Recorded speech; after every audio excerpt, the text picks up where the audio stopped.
Ciao a tutti, io sono Alessandro Azzeni e oggi vi parlerò di che tipo di spade potreste utilizzare per iniziare le HEMA. Allora, come spade abbiamo prima di tutte il caro e vecchio Shinai, una semplice guardia per farlo sembrare una spada occidentale, in questo caso una spada una mano e mezza medievale, è semplicemente un tubo con saldato sopra due pezzi di ferro. Anzitutto costa poco, secondariamente non richiede di un grande equipaggiamento per essere utilizzato, perché nella pratica del kendo lo Shinai solitamente viene utilizzato con dei guanti poco protettivi, soprattutto imbottiti e insomma che non richiedono grande dispendio. Potreste utilizzare, io l'ho fatto per anni, gli Shinai insieme a dei semplici guanti a saldatore. Sembra un'assurdità, però non ci si fa così tanto male, soprattutto perché imparerete a utilizzare la guardia nel modo giusto. Chiaramente ci saranno ematomi, ci saranno dita violacee, ma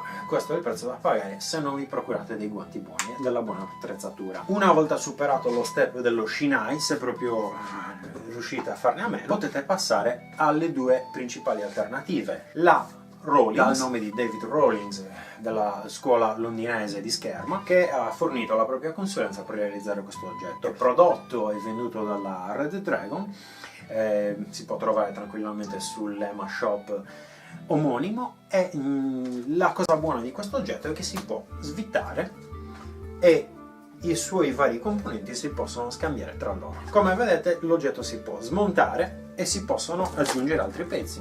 Ad esempio potremmo aggiungere una guardia più piccola da spada a una mano, oppure potete aggiungere un pommolo come dire tondo, perché non lo so, magari vi piace di più il grip che vi conferisce questo tipo di pommolo sull'impugnatura.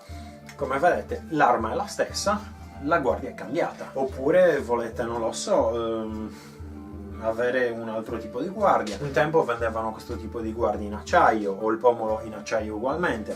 Insomma, ci sono tantissime varianti. Io personalmente le preferisco perché ho una certa esperienza in fusioni del bronzo, dell'ottone, dell'alluminio, di tutti i metalli bassofondenti, e riesco tranquillamente a realizzare i pezzi che mi interessano. Passiamo alle principali debolezze di questa spada. Questa spada è buona ad esempio sulle punte perché, come vedete, flette molto, evitando quindi di farsi particolarmente male, cosa che potrebbe accadere tranquillamente con uno Shinai, essendo un bastone rigido. D'altro canto, se lo Shinai è molto buono sul fatto che dando una punta l'arma non si piega, quindi non si ha quel tipo di risposta che sta dando un oggetto che ovviamente ha una reazione comunque non veritiera, perché un'arma in acciaio sta dritta, non vi si piega addosso. D'altra parte è vero che la punta con una di queste spade in nylon fa meno male ed è quindi più sicura. Questo vuol dire che l'arma è utile per dei novizi, degli studenti, meno utile per chi pratica la scherma da molti anni e ha un livello diciamo un po' più elevato. L'alternativa a questo tipo di spada, chiaramente di replica in plastica, anzi in nylon, è la cosiddetta Black Fencer. La serie di armi di simulacri prodotti dalla Black Fencer sono molto buoni, meno flessibili sulle punte, il tipo di impatto è diverso, l'arma risulta più rigida, quindi scappa di meno. Ad esempio sulle parate capita spesso che le spade della Rawlings in qualche modo flettano e ci passino attraverso, il che non è proprio una delle migliori simulazioni per uno scontro. Black Fencer invece sono più rigide, permettono delle punte migliori, sono più o meno dello stesso peso, anzi forse risultano addirittura più leggere, hanno delle parti già in acciaio come la guardia e il pomolo, più i vari altri come dire ornamenti di protezione, e hanno apparentemente, penso che abbiano un qualche tipo di anima rigida, come d'altronde le Rawlings. Personalmente tra le due preferisco le Black Fencer perché ho utilizzato per molti anni queste in nylon della Rawlings, però ho anche visto i peggiori traumi succedere con queste spade in nylon piuttosto che con le spade in acciaio. Uno, si ha una concentrazione minore, due, l'arma è un pelo più infida, di quelle in acciaio che comunque rimangono rigide, e quindi su una parata, su un contrasto si sta effettivamente opponendo una difesa contro l'avversario, invece che come accade con queste, come potete vedere, ad esempio la guardia si muove, non è rigida come ad esempio le Black Fencer o come le spade in acciaio direttamente. Quindi stiamo parlando di due oggetti che, pur sembrando simili, si comportano in maniera molto diversa. Sempre repliche in materiali moderni, quindi leggeri, plastici, eccetera eccetera, però dalle prestazioni molto diverse. La cosa interessante, o comunque i pro e i contro, sono che ad esempio questo tipo di spade si possono modificare a piacimento. Questa è stata realizzata da un amico che ha chiesto a un fabbro di fare questo progetto. Il punto forte è che la Rowling si può smontare a piacimento e si può ottenere lo spazio per una guardia aggiuntiva, in questo caso una spada da lato, per poi praticare un tipo di scherma totalmente diversa da quella richiesta ad esempio dalla spada medievale, che non ha una guardia così complessa e che richiede un tipo di combattimento comunque diverso. Queste sono le principali tipologie di spade simulacri d'allenamento disponibili nel mercato.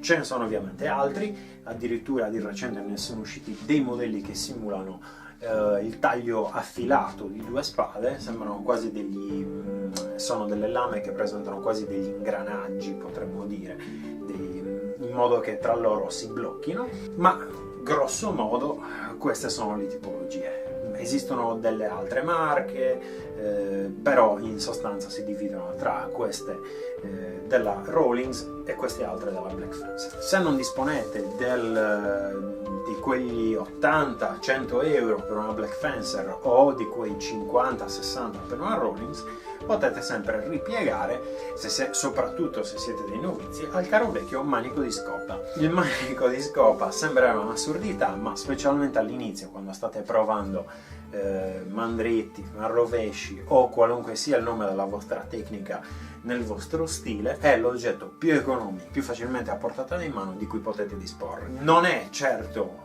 l'attrezzo ideale per chi vuole proseguire nel cammino delle HEMA per lungo tempo, ma inizialmente è l'oggetto perfetto, perché non costa quasi niente, lo trovate in ogni casa, se si rompe pazienza, ha comunque la dimensione della classica spada, ha 1,5 mani e insomma è molto economico. Ovviamente col tempo dovrete passare a qualcos'altro, magari potreste passare a uno Shinai modificato o a una Rawlings o una Black Fencer, però inizialmente, per iniziare a fare qualcosa con la scherma storica, non avrete bisogno di molto altro. Soprattutto se la vostra palestra vi fornisce i simulacri con cui allenarvi durante le ore di pratica, rientrate a casa, avete provato quei classici 2 colpi che si imparano all'inizio, magari fendente, mandrito, manrovescio, eccetera.